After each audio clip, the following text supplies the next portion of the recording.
ते आमंत्रण करू शकतात, कारण त्यांच्यासोबत त्याची आमदारी ऐकत नाहीत, खासदारी ऐकत नाहीत, ना नगरसेवक ऐकत नाहीत.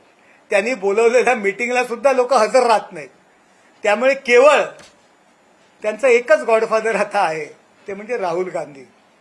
कारण पक्षामध्ये कोणच ऐकत नाहीये. त्यामुळे ते राहुल गांधींचा नेहमी टाव फोडत असतात आणि राहुल गांधी सांगतील त्या पद्धतीनेच ते चालत असतात. सर, काँग्रेसचे कन्हैया कुमार आहे, त्यांनी एकनाथ शिंदेवर टीका केलेली आहे की एकनाथ शिंदेचं अस्तित्वच उरलं नाहीये, अमित शहाच्याकडे एका पायावर उभा राहतात करू लागले. त्यांचा पक्ष जो आहे बघा, आहे. कन्हैया कुमारचं कसं झालंय की ते आपण डोंबाऱ्याचा खेळ असतो आणि मग ते ढोलकं वाजवलं की तो बिचारा ते डोंबारीची जी काही जे पात्र असतं ते त्या ठिकाणी आपलं नाचत असतं. त्यामुळे त्यांना इथे महाराष्ट्रात आल्यानंतर आणि प्रसिद्धी करता जर ते एकनाथ शिंदे साहेबांवरती जर टीका केली नाही तर त्यांना प्रसिद्धी कोण देणार, कोण पाहणार त्यांच्याकडे? बाजूने गेले तरी कोण त्यांना ओळखणार नाही. म्हणून एकनाथ शिंदे साहेबांवरती टीका करून ते प्रसिद्धी मिळवण्याचा प्रयत्न करतायत. महाराष्ट्रातील जनता भावनिक किंवा दिशाभूल करणाऱ्या वक्तव्यांवरती विश्वास ठेवत नाही, तर राज्याच्या विकासाकरता शिंदे साहेबांनी जे काम केलेलं आहे त्याच्यावरती त्यांनी विश्वास ठेवलेला आहे. शिंदे साहेबांच्या कामावर विश्वास ठेवून पुन्हा एकदा या महाराष्ट्रामध्ये युतीची सत्ता आलेली आहे. 60 आमदार त्यांचे निवडून आलेले आहेत आणि लोकांचा जो काही पाठिंबा आहे एकनाथ शिंदे साहेबांना, तो कन्हैया कुमार सारख्या माणसाला काय करणार आहे? केवळ प्रसिद्धी घेण्याकरता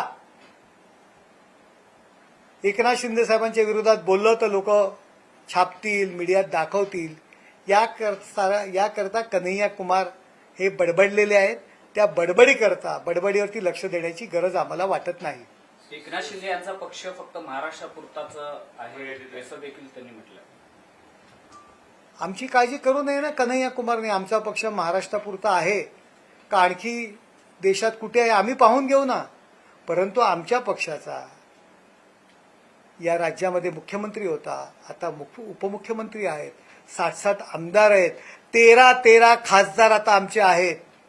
या देशाच्या संसदेमध्ये भारतीय जनता पक्षानंतर 3 नंबरचा सर्वात जास्त खासदार असलेला आमचा पक्ष आहे. त्यामुळे आमचा पक्ष कुठे आहे, काय आहे, त्यापेक्षा आपण काय आहोत, आपण आमदार निवडून येऊ शकतो का, आपण खासदार निवडून येऊ शकतो का, आपल्याला मानणारे किती लोक आहेत, याचा विचार कन्हैया कुमार यांनी करावा. आणि मगच आम्ही जनतेचा जो काही प्रभाव आहे, जनताचा कौल आहे, त्याला मान्यता देतो. कन्हैया कुमार सारख्या नावात कन्हैया आहे म्हणून हे कृष्ण होऊ शकत नाहीत. हे रावण आहेत, हे कंस आहेत, त्या वृत्तीचे आहेत. त्यामुळे नावात कन्हैया आहे म्हणून त्यांनी स्वतःला कृष्ण समजू नये. संजय राऊत असं म्हणतायत की दिल्लीमध्ये देवेंद्र फडणवीस जर गेले तर बावनकुळे हे महाराष्ट्र राज्याचे मुख्यमंत्री होते, एकनाथ शिंदे मुख्यमंत्री होणार नाही असं पुन्हा एकदा म्हटलंय. हे बघा, दिल्लीमध्ये कोण जाणार, कोण नाही जाणार, कोण मुख्यमंत्री होणार ते आम्ही एनडीए बघू ना.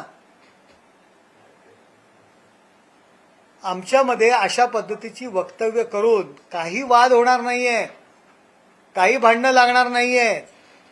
संजयजी राऊत, आपण पुन्हा एकदा राज्यसभेवर कसे निवडून याल याची काळजी करा.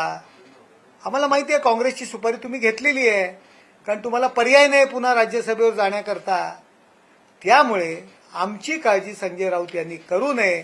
आपल्या पक्षामध्ये उरलेले आमदार आणि जे काही नगरसेवक आहेत कसे राहतील याची काळजी आपण करावी.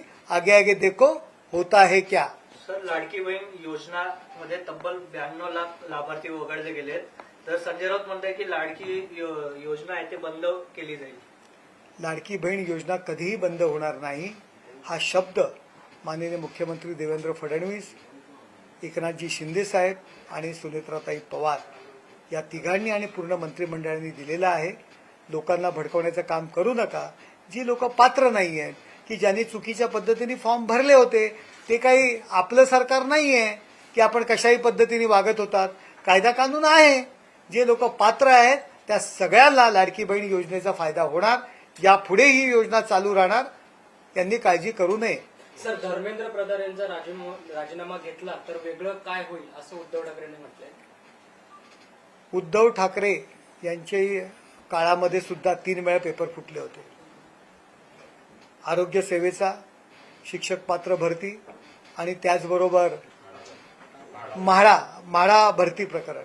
त्यावेळी उद्धव बाळासाहेब ठाकरे यांनी राजीनामा दिला का?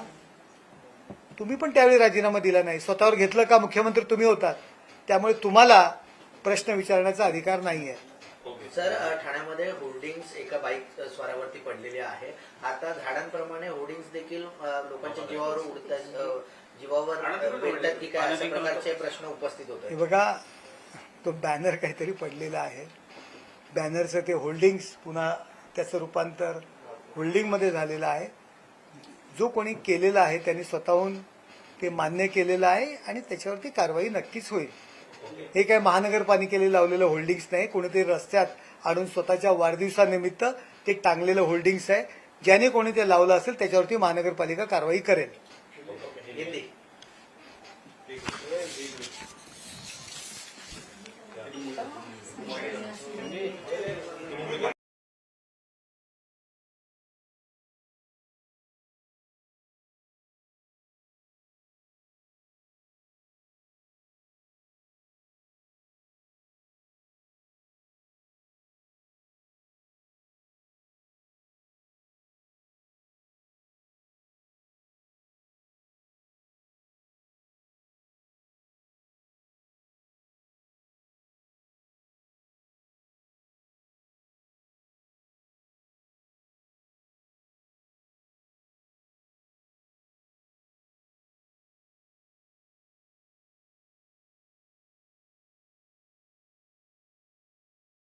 लेने वाले हैं, किस प्रकार से देखते हैं ये आंदोलन? देखो, उद्धव ठाकरे जी को आंदोलन करने का कोई भी अधिकार नहीं है. उनके पार्टी का नया नामकरण हुआ है उलेमा बचाओ टोली, जो केवल मुस्लिम धार्जिणी पार्टी है. वोटों के लिए राहुल गांधी के नाद में लग के मुस्लिम वोटों की लांगुल चालन करने के लिए इसी तरह की बातें वो कर रहे हैं. राम मंदिर, अयोध्या ये नाम लेंगे और उसके खिलाफ बोलेंगे तो मुस्लिम वोट और ज्यादा पाएंगे. ये हेतु मन में रख के उलेमा बचाओ टोली राम मंदिर का दान पेटी का जो चोरी हुआ है वो मुद्दा ले रही है.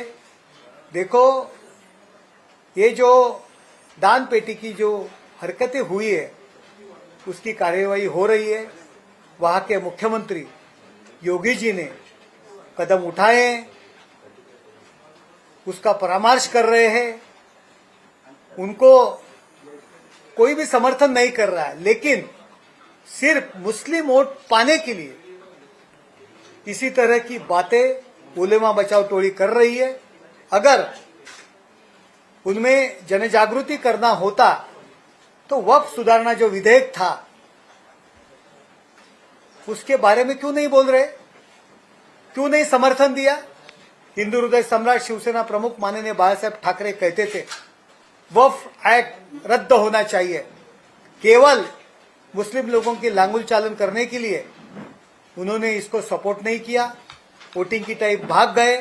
मैं वो सुधारणा विधेयक जो ज्वाइंट पार्लियामेंट्री कमेटी का सदस्य था उसमें ये उलेमा बचाओ टोली के खासदार अरविंद सावंत ये भी सदस्य थे. लेकिन उन्होंने हिंदू बिगर मुस्लिम ट्रस्टी ये वक्फ बोर्ड में रहेगा उसको अपोज किया. क्यों? वक्फ बोर्ड ने जो जमीनें लाटी है वो हिंदू मंदिरों की भी जमीनें लाटी है, सरकार की जमीनें लाटी है, गांव से गांव लाटे हैं. वो सिर्फ मुस्लिम लोगों के नहीं थे, इसीलिए गैर मुस्लिम वहां सदस्य होना चाहिए. ये जो लॉ में जो अमेंडमेंट लाया था इसको अपोज सिर्फ मुस्लिम लोगों को खुश करने के लिए उलेमा बचाओ टोली ने लिया। 370वां जो कलम रद्द किया, बाला साहब ठाकरे कहते थे कि रद्द होना चाहिए, लेकिन कद्रूगिरी करके उद्धव ठाकरे जी ने ना पंतप्रधान ना गृह मंत्री नरेंद्र मोदी जी अमित शाह का अभिनंदन किया। तिहेरी तलाक के बारे में भी उन्होंने मुस्लिम लोगों को सपोर्ट किया, इसीलिए उनको अधिकार नहीं है। ये उलेमा बचाओ टोली है, मंदिर के बारे में बोलने का उनको अधिकार नहीं है। सर, जिस प्रकार से देखा जाए, उन्होंने ये भी कहा है कि ये लूटने का कार्यक्रम चल रहा है, इनको जगह दिखाई जाएगी। देखो, लूटने का कार्यक्रम किसने किया ये सबको मालूम है। केवल राम मंदिर और अयोध्या इसके खिलाफ बोलेंगे तो मुस्लिम वोट पाएंगे, इसीलिए इनका ये बर्ताव चल रहा है।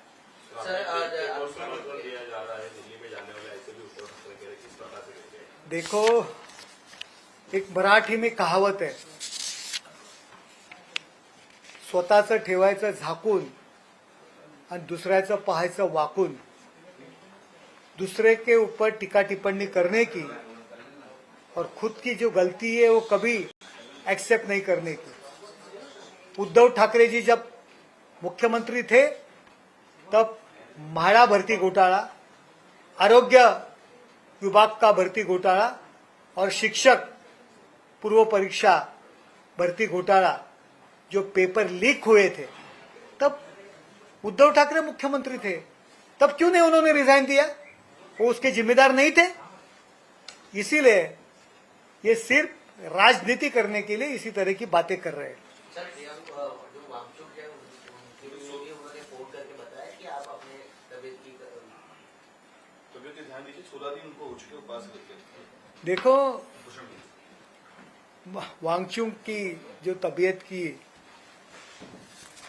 ये सोच रहे उसके बारे में, जो शिवसैनिक रात दिन उनके लिए काम किया, जिंदगी बर्बाद की, उनका हार्ट का ऑपरेशन कभी होता है ना, तभी फोन पे कभी बात किया, उनकी हलचल पूछा, कभी घर पे गए? ये कभी नहीं उनसे हो गया।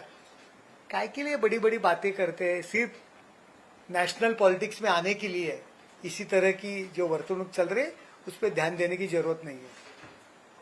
सर, जिस प्रकार से देखा जाए, संजय राउत लगातार ये बात कह रहे हैं कि मुख्यमंत्री देवेंद्र फडणवीस अगर दिल्ली में जाएंगे तो मुख्यमंत्री पद के लिए बावनकुळे जी है और एकनाथ शिंदे कभी भी मुख्यमंत्री नहीं बन सकते। देखो, संजय राउत के पास अब कुछ मुद्दे नहीं रह गए। उनको सब, उनकी पार्टी को नगर सेवक छोड़ के जा रहे हैं, खासदार छोड़ के गए और अभी आमदार भी छोड़ के जाने वाले हैं।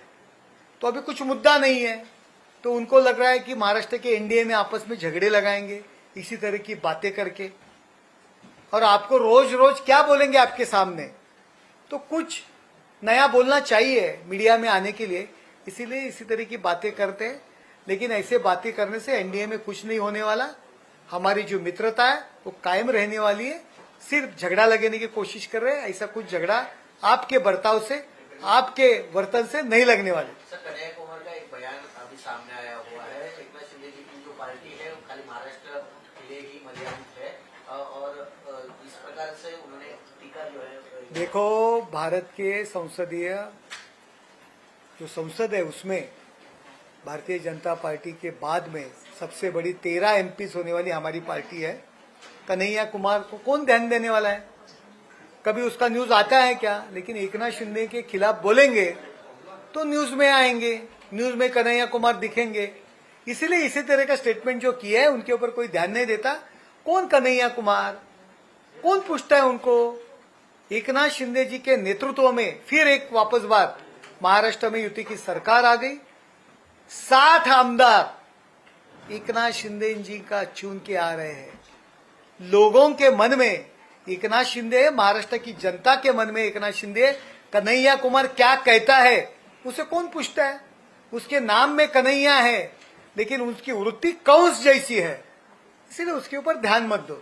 सर, जिस प्रकार से देखा जाए, 92 लाख जो लाडली बहना है उनका नाम कटा गया है, अभी जो विपक्ष है उसके ऊपर सवाल उठा रहे हैं। देखो, रूल्स और रेगुलेशन जो है उसके हिसाब से जो पात्र नहीं है उनका नाम रद्द हो रहा है, लेकिन लाडली बहन योजना कभी बंद नहीं होने वाली।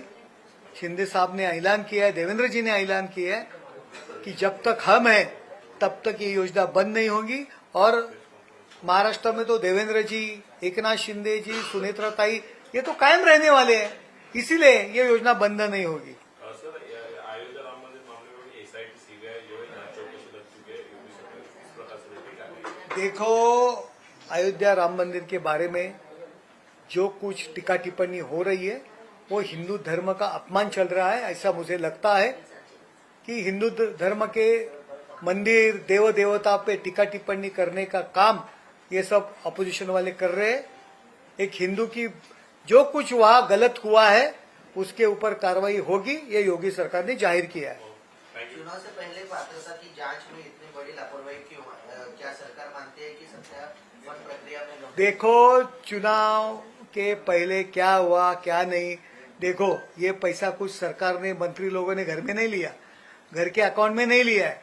लोगों ने अगर गलत पेपर दिए होंगे, गलत तरीके से लिया होगा तो अभी वसूल कर रहे हैं, वो कैंसिल कर रहे हैं। उसमें टीका टिप्पणी करने की जरूरत नहीं है। उनको क्या लगता है कि संजय राउत को देना चाहिए? किसको देना चाहिए? आदित्य ठाकरे को देना चाहिए? अगर संजय राउत, आदित्य ठाकरे, लाडली बहन के नाम में ऐसे लोगों ने पैसा लिया होगा, मैं एग्जाम्पल देता हूं, तो उनका तो कट करना चाहिए। इनका क्या कहना है? रेगुलर रखना चाहिए। उन्होंने ऐलान करो कि लाडली बहन के नाम पे जिस मेल लोगों ने, पुरुष लोगों ने अगर पैसा लिया होगा तो उसको दे दो, यह ऐलान उन्होंने करना चाहिए, ऑपोजिशन वाले ने। क्या सरकार इस 14,000 करोड़ के खर्च का ऑडिट